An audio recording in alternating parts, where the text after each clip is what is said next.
Jesus said, "Man cannot live on bread alone, but from every word that proceeds from the mouth of God." You're listening to Daily Truth. When a stranger resides with you in your land, you shall do him no wrong. The stranger who resides with you shall be to you as the native among you, and you shall love him as yourself. For you were aliens in the land of Egypt. I am the Lord your God. There are two Hebrew words for the foreigner. Now the reality is that this word GWR in the Hebrew, what it means is it's often translated. It's often translated in whatever English text you have as alien or stranger. But what it means is a citizen. So this is a legal immigrant who had done whatever Israel required in order to gain full citizenship. And that's precisely what Leviticus chapter 19, verses 33 through 34 is talking about when it says, treat him kindly and extend to him all the same benefits that you have.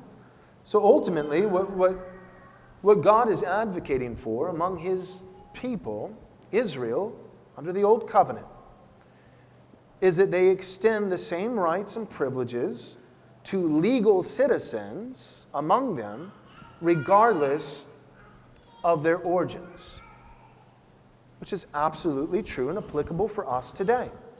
If someone is a legal citizen in our nation, regardless of where they came from, regardless of their ethnicity, we extend to them the same courtesy and the same rights that we have been extended. That is, the freedoms and rights and privileges that we have under the law.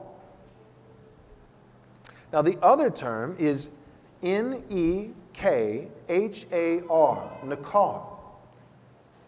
And that often is translated in the Old Testament, the Hebrew, as foreigner or sojourner.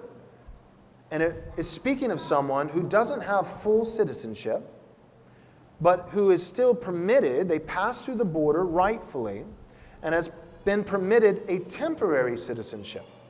It would be the equivalent of what we have in our culture today as somebody with a work visa. And we find many of the same kind of principles to extend courtesy and certain rights to this temporary citizen. So when you're reading the Old Testament, you see the sojourner or the foreigner. Think someone who has legally entered Israel with temporary citizenship, a visa. And whenever you're reading the Old Testament and you see the term alien or stranger, think a legal permanent citizen from another origin, with another nationality. Now, all that being said, should we therefore give $450,000 to illegal immigrants who get separated at the border or claim to be separated at the border from their family? And the answer is a resounding no.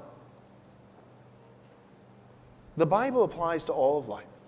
God's Word has something to say. And a lot of what God's Word says is simply this: stop being stupid. We have an abundance of stupidity today. What we need is just a little bit of humility and courage and willingness for us to say, let God be true and every man a liar. Thanks for watching this video. I hope you enjoyed it.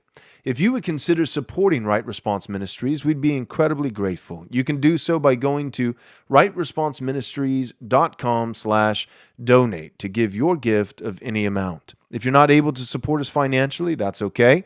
You can still support us in a great regard simply by subscribing to our YouTube channel, clicking the bell, and of course sharing our content with all your friends and family. We can't do this without you, your support, and your prayers. So thank you.